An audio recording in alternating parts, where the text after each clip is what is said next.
मैं डॉक्टर भामा अग्रवाल आपके अपने यूट्यूब चैनल पर आपका स्वागत करती हूँ, अभिनंदन करती हूँ। आपके अपने यूट्यूब चैनल पर आपका स्वागत है। आइए प्यारे बच्चों, आज हम छायावादी कवि जयशंकर प्रसाद द्वारा रचित अशोक की चिंता नामक कविता का अध्ययन आरंभ करते हैं। अशोक की चिंता उनके लहर नामक काव्य संग्रह में संग्रहित है। इस कविता में कवि ने कलिंग के युद्ध में हुए भारी जन धन की हानि के बाद अशोक के हृदय में हुए परिवर्तन का उल्लेख किया है।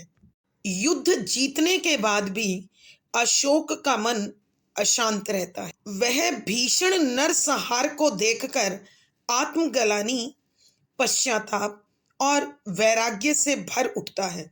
इस कविता में उसके मन में उठे प्रश्नों को उठाया गया है और अंत में उसका समाधान प्रस्तुत करते हुए कहा है कि एक मानव का लक्ष्य मानवता की सेवा और पीड़ित जन, दुखी जन, दीन जन की सेवा और सहयोग में है। कविता के पदों को विशेष सहित अध्ययन करेंगे। पद संख्या 9। फिर निर्जन उत्सवशाला, नीरव नुपुर शलथमाला, सो जाती है मधुबाला, सूखा लुढ़का है प्याला, बजती वीणा न यहाँ मृदंग, जलता है यह जीवन पतंग। प्रसंग। प्रस्तुत पद हमारी हिंदी की पाठ्य पुस्तक हिंदी भाषा एवं आधुनिक कविता में संकलित छायावादी कवि जयशंकर प्रसाद द्वारा रचित अशोक की चिंता नामक कविता से लिया गया है। संदर्भ।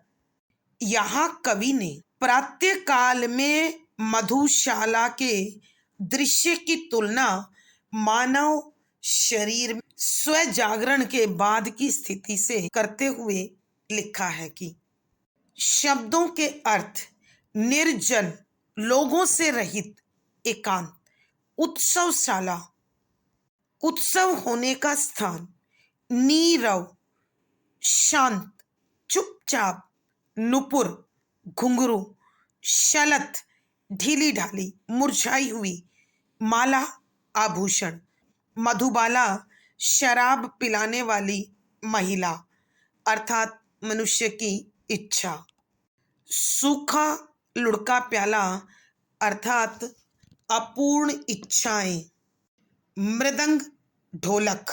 यहाँ कवि ने सम्राट अशोक की मन की दशा पर प्रकाश डालते हुए लिखा है कि अशोक मन ही मन विचार करने लगे कि इस संसार को मनुष्य अपनी लक्ष्य पूर्ति का स्थान मानता है और इच्छाओं को पूर्ण करना उसका एकमात्र काल्पनिक सुख होता है जो स्थायी नहीं होता।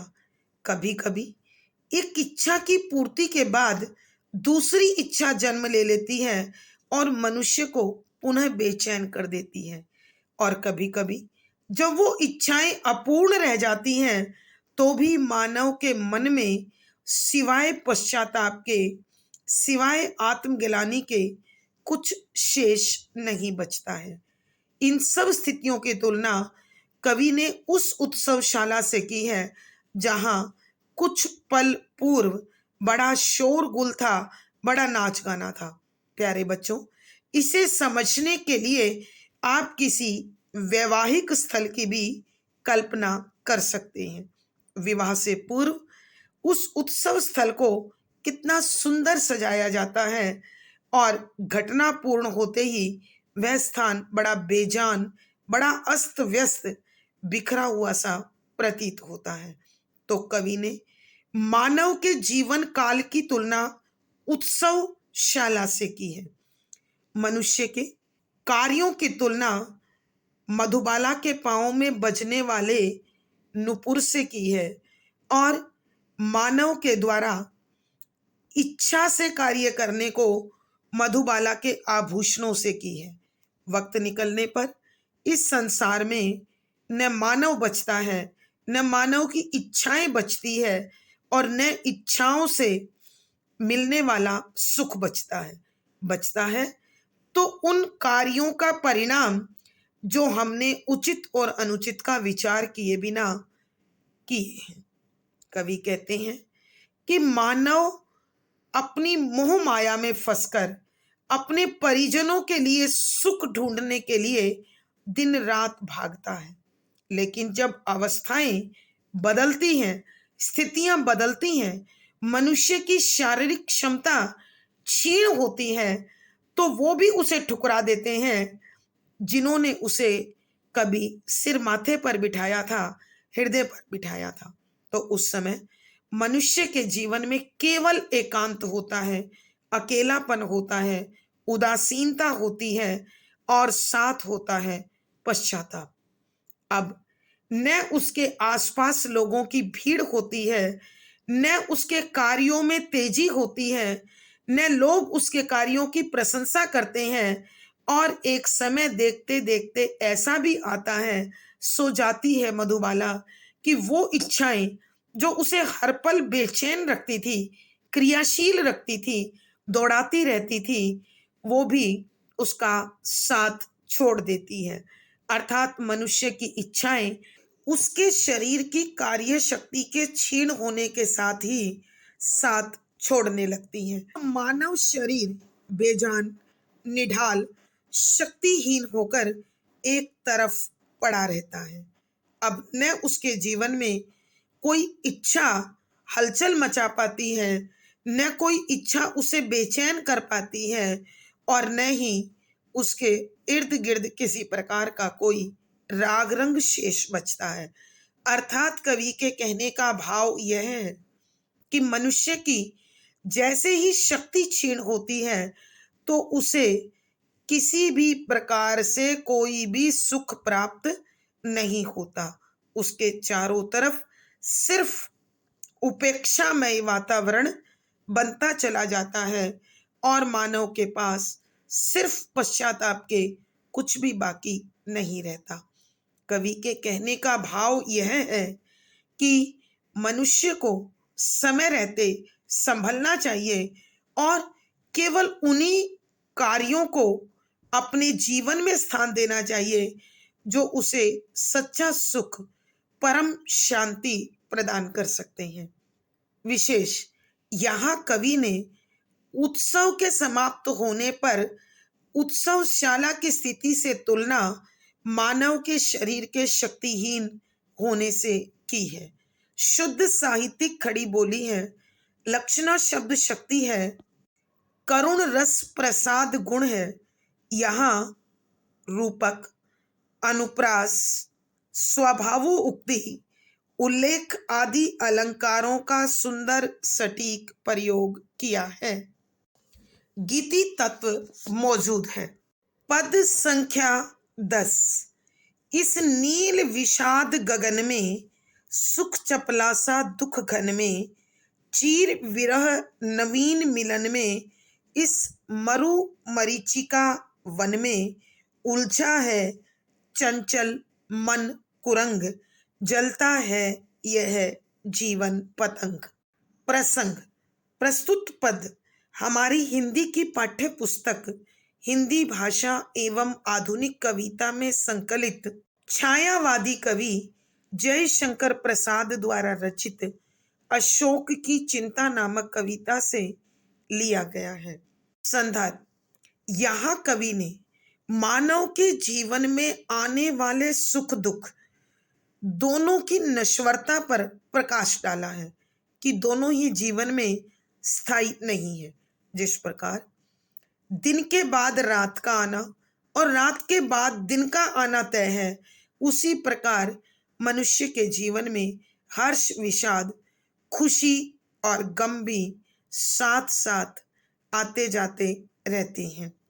इसी विषय को स्पष्ट करते हुए उन्होंने लिखा है कि शब्दों के अर्थ। विषाद माने दुख, गगन आकाश, चपला सा बादलों में चमकने वाली बिजली के समान, घन बादल, चिर लंबा, विरह बिछुड़ने का दर्द, नवीन नया, मिलन मिलना, मरु मरीचिका वन। के प्यारे बच्चों, आप जानते हैं यह साहित्य की एक रूढ़ी है। मरु मरुस्थल, मरीचिका भर्म, वन वन में रहने वाला, चंचल, क्रियाशील, गतिशील, हमेशा चलते रहने वाला, मन हृदय, कुरंग, हिरण। मरु मरीचिका से जो अर्थ है उससे आप पूर्व परिचित हैं कि रेगिस्तान में हिरण पानी के भ्रम के पीछे दौड़ता रहता है, जो महज एक कल्पना है, मिथ्या भ्रम है, इसके अतिरिक्त कुछ नहीं। व्याख्या। यहाँ पर सम्राट अशोक मानव के स्वभाव पर चिंतन कर रहे हैं, विचार कर रहे हैं। वे सोचते हैं कि मानव का हृदय इस विस्तृत फैले नीले आकाश की भांति है। न जाने कितनी इच्छाएं उसके अंदर जन्म लेती रहती हैं और हलचल मचाती रहती हैं। जिस प्रकार नीले आकाश में छाए बादलों के बीच बिजली कुछ पल के लिए चमकती है और फिर खो जाती है, ठीक उसी प्रकार मनुष्य के मन रूपी गगन में इच्छाओं रूपी बादलों के बीच उनके प्राप्ति की बिजली एक पल के लिए चमकती है और फिर खो जाती है। अर्थात मानव के जीवन में दुख और संघर्ष बड़ा लंबा होता है, लेकिन खुशी और सफलता क्षण भर के लिए प्राप्त होती है। इसीलिए कवि कहते हैं सुख चपला सा दुख घन में, कि दुखों के बादलों के बीच सुख एक बार बिजली की भांति चमकते हैं और अपना क्षणिक आनंद दिखाकर, पल भर का सुख दिखाकर, पल भर का सौंदर्य दिखाकर कहीं खो जाते हैं। मनुष्य का किसी भी तत्व से मिलना केवल कुछ पल के लिए होता है और फिर उसके पीछे एक लंबा वियोग, एक लंबा विरह का दर्द, एक लंबा बिछुड़ने की पीड़ा साथ लेकर वह मिलन आता है। मानव का मन और मनुष्य का मन रूपी वह हिरण हमेशा इस संसार में सुखों की तलाश में, इच्छाओं की पूर्ति में उसी प्रकार उलझा रहता है, उसी प्रकार लगा रहता है जिस प्रकार तपती दोपहरी में मरुस्थल में चलता हुआ हिरण बालू रेत पर पड़ने वाली सूर्य की किरणों से पानी के वहम को अपने मन में पालता है और उस पानी की प्राप्ति की इच्छा में दौड़ते दौड़ते अपने प्राण त्याग देता है। ठीक उसी प्रकार इस संसार में मनुष्य भी अपनी इच्छाओं को पूर्ण करने के लिए लगातार भागता रहता है। एक इच्छा पूरी हो भी जाए तो एक नई इच्छा जन्म ले लेती है और उसके मन में कभी भी संतोष, शांति और परम सुख की प्राप्ति नहीं होती। न यह आशाएं पूरी होती हैं, न ये इच्छाएं पूर्ण होती हैं और न ही मनुष्य का संघर्ष कभी समाप्त होता है। मनुष्य के जीवन में केवल एक भटकाव, केवल एक उलझन, केवल एक कश्मकश, केवल एक संघर्ष और उन सब के बाद एक पश्चाताप ही शेष बचता है। भावार्थ। कवि के कहने का भाव यह है कि मनुष्य जिस काल्पनिक सुख के पीछे दौड़ता रहता है, वो सुख बादलों में चमकने वाली बिजली के समान अस्थिर, अस्थाई और नश्वर होता है। विशेष यहाँ कवि ने मानव की कल्पनाओं से उत्पन्न होने वाले दुख का वर्णन किया है। शुद्ध साहित्यिक खड़ी बोली है, लक्षणा शब्द शक्ति है, करुण रस प्रसाद गुण है।